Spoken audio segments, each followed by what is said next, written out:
Bonjour bien-aimés dans le Seigneur.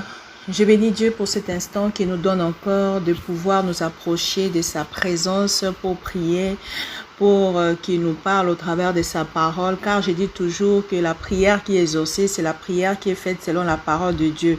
C'est pourquoi il est important de commencer sa journée avec l'exhortation, avec la méditation, pour imprégner sa journée de la pensée de Dieu et des fois écouter le Seigneur te parler au travers de sa parole. Car nous avons vu que Dieu nous parle aussi par la parole de Dieu. Donc quand tu médites, c'est une façon aussi pour toi de commencer ta journée avec la parole de Dieu. Et bien aimé, nous allons aujourd'hui nous exhorter dans le livre des Actes des Apôtres, les chapitres 17, le verset 10 au 14e verset. Je lis au nom de Jésus. Aussitôt les frères firent partie de nuit Paul et Silas pour Bérée. Lorsqu'ils furent arrivés, ils entrèrent dans la synagogue des Juifs. Ces Juifs avaient des sentiments plus nobles que celles des Thessaloniques. Ils reçurent la parole avec beaucoup d'empressement et ils examinaient chaque jour les Écritures pour voir si ce qu'on leur disait était exact. Plusieurs d'entre eux crurent, ainsi beaucoup de femmes grecques de distinction et beaucoup d'hommes. Mais quand les Juifs des Thessaloniques surent que Paul annonçait aussi à Bérée la parole de Dieu, ils vinrent y agiter la foule. Alors les frères firent aussitôt partir Paul du côté de la mer. Silas et Timothée restèrent à Bérée. Bien-aimés, aujourd'hui nous allons nous exhorter sur examiner la parole de Dieu ou être en mesure d'avoir la connaissance de Dieu nous préserve de l'hérésie. Bien-aimés, c'est une question qui n'a pas commencé aujourd'hui. Le diable, depuis qu'il a séduit Adam et Ève, il veut toujours que nous soyons à côté, nous ne soyons pas là où Dieu nous voit ou que nous ne puissions pas faire la volonté de Dieu parce qu'il sait que Dieu tient à ce que sa volonté soit faite. C'est pourquoi la Bible nous dit qu'il vaut mieux l'obéissance que les sacrifices. Alors le diable, il travaille surtout que nous ayons à donner, à faire beaucoup de sacrifices qu'à obéir à ce que Dieu nous dit. C'est pourquoi il multiplie la torsion de la parole de Dieu et il multiplie plusieurs doctrines pour que les hommes se divisent et que chaque doctrine prime n'importe quoi pour égarer les frères et sœurs. Et c'est ce qui avait déjà commencé au temps de nos patriarches. À cette époque-là, ils savaient que le Messie allait venir. Pourquoi le Messie allait venir? Parce qu'il y avait déjà plusieurs abus par rapport à la loi de Moïse. Les enfants de Dieu, ils avaient des lois, des ordonnances qui les accablaient, que le Seigneur a vu que non, il faut que j'aille moi-même terminer cette histoire. C'est comme ça qu'ils avaient des prophéties telles que Dieu se fera homme et habitera parmi nous, le Christ viendra. Mais ce qui est bizarre, c'est que lorsque le Christ est venu, eux-mêmes, les Juifs qui entendaient, ils n'ont même pas su reconnaître le Christ à cause de toutes les ordonnances et des lois qui accaparaient leur vie. Et il était bon pour Dieu de choisir Paul, qui était seul, un étudiant de la Bible, un docteur de la loi aussi, un sacrificateur, pour que lui explique des choses clairement. Parce que Paul savait c'est que le Christ allait venir faire. C'est pourquoi lorsque Dieu a pris Paul, Paul passait son temps à démontrer aux Juifs dans les Écritures que Jésus-Christ que vous avez crucifié là, c'est lui le Christ. Et chaque fois qu'il expliquait que le Christ que vous avez vu souffrir ici, et ressuscité des morts. C'est Jésus-là qu'on annonçait dans nos patriarches déjà en disant que c'est lui le Christ. C'est rien que cette phrase-là faisait en sorte que le juif qui ne croyait pas le poursuivait partout pour le tuer. Il était parti à Thessalonique prêcher la parole. Il a dit ça. On l'a chassé, on a voulu le tuer, il est parti à Bérée. J'aime le juif de Bérée parce que quand il est venu à Bérée, parce qu'à cette époque-là, il y avait des juifs partout, ils pratiquaient la loi de Moïse et tout et tout. Les autres aussi étaient déjà préparés par Jean-Baptiste et ils ont eu le baptême. Tout ce qui leur manquait, c'est croire au Jésus-Christ pour que tu sois sauvé. Alors quand il est arrivé à Bérée, eux, ils l'ont bien reçu. La différence, c'est que les juifs de Bérée, eux, examinaient la parole de Dieu. Quand il leur prêchait, Jésus-Christ est le Fils de Dieu, Jésus-Christ est le Christ, ils devaient recourir aux Écritures pour voir l'exactitude de ce qu'il disait. C'est pourquoi, bien-aimé, peu importe le pasteur, peu importe les titres, peu importe les miracles de prodiges que l'homme peut faire, examine ce qu'il te dit. Parce que la Bible nous montre dans Matthieu 24, 23 à 24, que dans les derniers temps, il va s'élever de faux Christ et de faux prophètes. Ils vont faire beaucoup de miracles. Ils vont même vous dire que le Christ est ici, ou il est là. La Bible nous dit ne le croyez pas, parce qu'ils ne viendront là que pour séduire, si c'était possible, les élus. Heureusement pour eux, ils ne peuvent pas séduire les élus. Donc, examine ta vie. Si tu es tout le temps séduit par ce genre de personnes, peut-être que tu n'es pas élu. Peut-être aussi tu es juste distrait parce que le diable utilise beaucoup la distraction aujourd'hui. C'est pourquoi nous voulons nous exhorter à examiner les Écritures. Si nous pouvons même essayer d'examiner si Jésus-Christ est le Christ. Nous allons prendre le verset de Luc 2, 25 à 29. Là-bas, on nous parle d'une histoire d'un monsieur qui s'appelait Simeon. C'était un serviteur de Dieu. Il demeurait dans les temples. Tout le monde savait que cet homme ici, le Saint-Esprit lui a dit, il ne mourrait pas avant de voir le Christ. Et là déjà, ça pouvait aider au souverain sacrificateur de prêtre de savoir que Jésus-Christ est là, c'est le Christ. Parce qu'à sa naissance déjà, lorsque Simon l'a pris dans le main, le Saint-Esprit lui confirme, c'est lui que tu attendais. Et il a béni Dieu et il a dit, je peux mourir en paix parce qu'aujourd'hui mes yeux ont vu le salut. Mais là, peut-être, je ne sais pas, ça leur a rien fait. Ils ont continué à voir des choses qu'ils faisaient. La Bible nous montre dans Luc 24, 26, que le Christ devait souffrir. Il était déjà écrit que le Christ souffrait beaucoup, il sera mort et il va ressusciter le troisième jour. Au moins là, il pouvait juste attendre que le troisième jour arrive. S'il ne ressuscite pas, alors on ne croira pas. Mais ils l'ont vu ressusciter parce qu'ils ont mis aussi leur garde.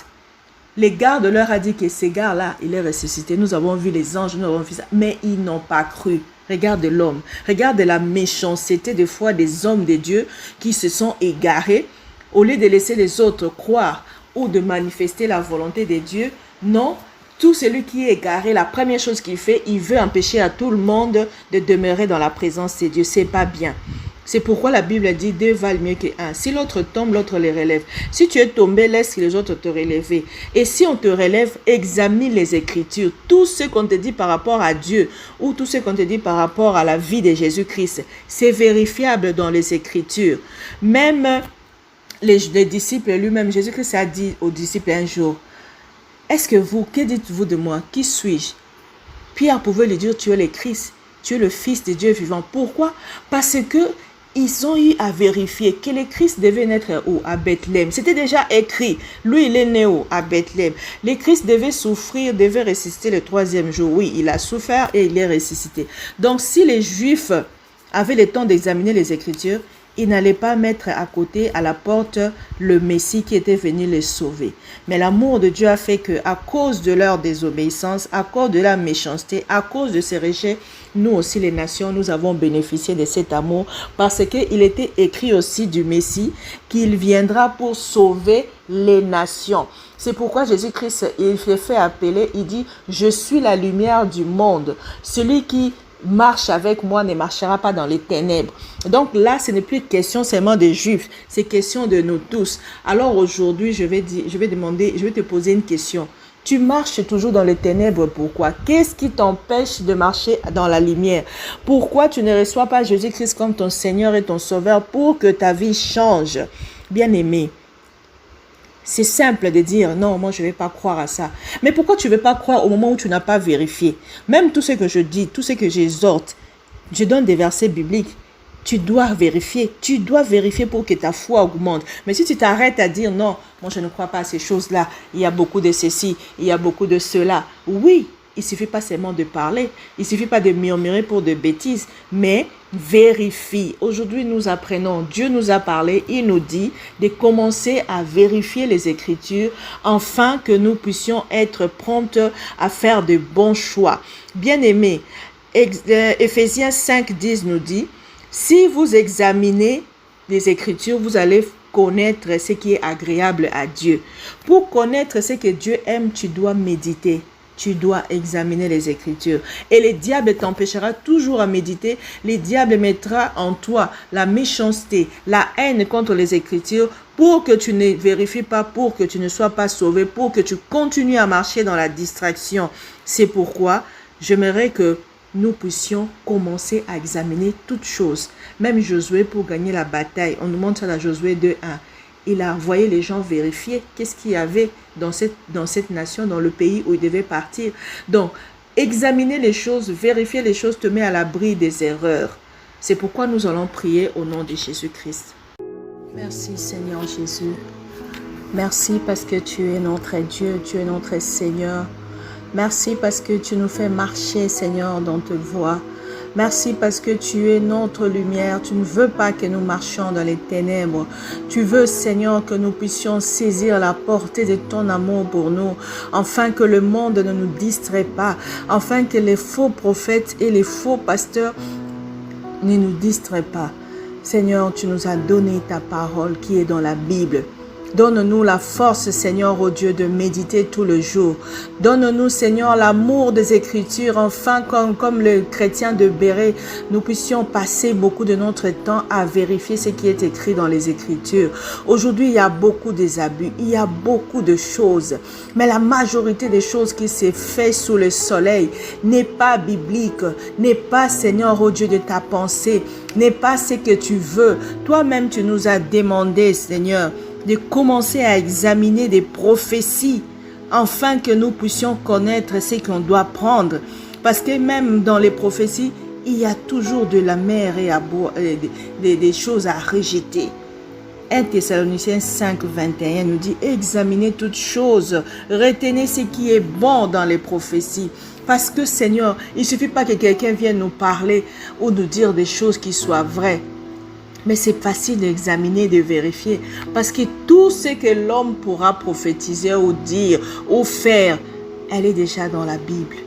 Oh Seigneur, combien merveilleux ton amour, tu avais déjà tout prévu. Tu savais qu'il s'élèverait des faux Christ, des faux prophètes. Aujourd'hui, nous voyons des hommes morts. Un mort qu'on peut garder longtemps en disant que c'est Dieu. Au moment où la Bible nous montre que le Messie devait mourir et ressusciter. Mais quelle est cette personne-là qui ira devant un mort et se prosterner croyant que c'est Dieu? C'est absurde, Seigneur. Délivre-nous de l'aveuglement. Délivre-nous, Seigneur, ô Dieu, de faux prophètes, de faux Christ. Oh Seigneur, des hommes qui se promènent comme nous. Aujourd'hui, il va mourir, il va laisser ce titre à son fils ou à son frère. Bien-aimé, comment on pouvait abuser jusqu'à ce point? Comment on peut laisser les hommes nous malmener? Le Seigneur nous délivre de l'emprise du péché en mourant à la croix. Mais aujourd'hui, nous nous mettons sous les jougs des hommes. Oh Seigneur, délivre tous ceux qui sont sous les jougs des hommes à sortir de là au nom de Jésus. Tous ceux qui sont dans le joug de doctrine, de la division. Aujourd'hui, nous avons plusieurs doctrines qui jusque-là ne font que nous diviser. Nous pouvons nous entretuer tout le temps à cause des religions. Au nom de Jésus, Seigneur, aide-nous à sortir de ces choses. Nous voulons s'abstenir de tout ce qui divise. Apprends-nous à nous aimer, à appliquer ce que tu as dit. Tu as raccourci tout en deux choses. Nous devons reconnaître qu'il y a un seul Dieu et aimer nos prochains comme nous-mêmes. Seigneur, apprends-moi à aimer mon prochain comme moi-même. Apprends-moi à aimer les musulmans. Apprends-moi à aimer tout celui qui est à côté de moi. Apprends-moi à aimer tout celui qui est mon voisin. Peu importe sa condition, sa religion. J'aimerais apprendre, Seigneur, oh Dieu, à vivre avec les humains, les regardant comme l'objet de ta présence, car nous sommes tous créés à ton image. Seigneur, j'aimerais voir l'image de Jésus-Christ aux bouddhistes. J'aimerais voir l'image de Jésus-Christ aux musulmans, aux chrétiens. Seigneur, afin qu'en regardant comme ça, je pourrais aimer. Et ensemble, nous puissions, Seigneur, arranger de sorte que l'amour prime en nous. Là où il y a l'amour, là où il n'y a pas de problème, il n'y a pas de division, il n'y a rien de mal. Car l'amour ne tue pas, l'amour ne divise pas, l'amour aime tout le monde, l'amour ne soupçonne pas, l'amour nous épargne de religion. L'amour doit primer. Oh Seigneur, regarde tout ce genre de division dans nos familles. juste à cause de ça ou de ça, des religions même, de ceux-là qui sont, même chez les musulmans, il y a plusieurs musulmans, même chez les chrétiens, il y a plusieurs sortes. Dans toutes choses, il y a toujours des sous-entendus, parce que le diable est là pour diviser et régner. Seigneur, sors-nous de l'aveuglement. Sors-nous des écailles qui nous aveuglent de voir qu'au-dessus de tout, l'amour prime tout. L'amour est celle qui est la chose qui ne sera jamais ôtée dans nos vies. L'amour est éternel. L'amour, c'est toi, Seigneur Jésus. Apprends-nous ne fût-ce qu'à aimer, afin que nous soyons exemptés de beaucoup de choses, afin que rien que l'amour nous ouvre les yeux sur de bonnes choses. Oh Seigneur, je prie pour mon frère et ma soeur qui m'écoutent dans ces moments.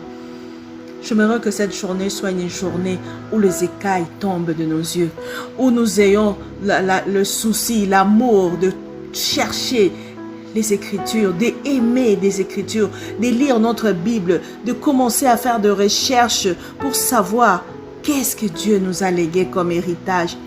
Même pour vivre en paix, nous devons connaître tout ce qui est attaché à la paix, tout ce que nous devons faire. Oh Seigneur, il y a tellement de choses à connaître. Donne-nous la soif de l'évangile, la soif de te connaître, la soif de te chercher. Parce que tu nous demandes de rechercher la paix. Lorsque nous ne cherchons pas la paix, elle ne viendra pas. Lorsque nous ne cherchons pas Jésus-Christ, on n'aura pas le royaume. Car la Bible dit, à partir des gens, le royaume appartient aux violents. C'est les violents qui s'accaparent. Nous devons être en mesure de chercher, Seigneur, le royaume. Oh, et les choses que nous voulons avoir nous sera données par-dessus croix. Seigneur, ce matin, j'aimerais que nous soyons transformés des corps, d'esprit et de l'âme. Et que la journée soit bénie, la journée soit pleine des convictions de rechercher Jésus-Christ et de marcher selon sa volonté, afin que partout dans les sociétés, dans tout ce que nous entreprenons, que nous manifestons Jésus-Christ. Même si nous sommes militaires, même si nous sommes soldats, nous devons manifester la volonté de Dieu. Peu importe qui sommes-nous, docteurs, magistrats, administrateurs, nous devons manifester l'amour de Jésus-Christ. Oh Seigneur, je bénis la journée, je bénis mon frère, je bénis ma soeur, je prie pour tous ceux qui souffrent, tous ceux qui sont malades au nom de Jésus. Recevez la guérison que Jésus-Christ vous a donné à la croix. Recevez les organes, recevez les enfants, recevez tout ce que le Seigneur vous a donné au nom de Jésus-Christ. Et je viens sceller les vies de tout le chrétien dans le sang de Jésus-Christ, afin qu'à la prunelle de son œil, nous ne soyons pas vus par le méchant. Peu importe le projet qu'ils ont fait contre nous en ces jours, je le rends nul sans effet au nom de Jésus. Car la Bible dit, tout est sanctifié par la prière. Je sanctifie nos vies, je sanctifie nos enfants, je sanctifie tout ce que nous allons toucher. Et peu importe les circonstances et les vents qui soufflent la terre, les virus et quoi que ce soit, nous ne serons pas atteints au nom de Jésus-Christ. Amen.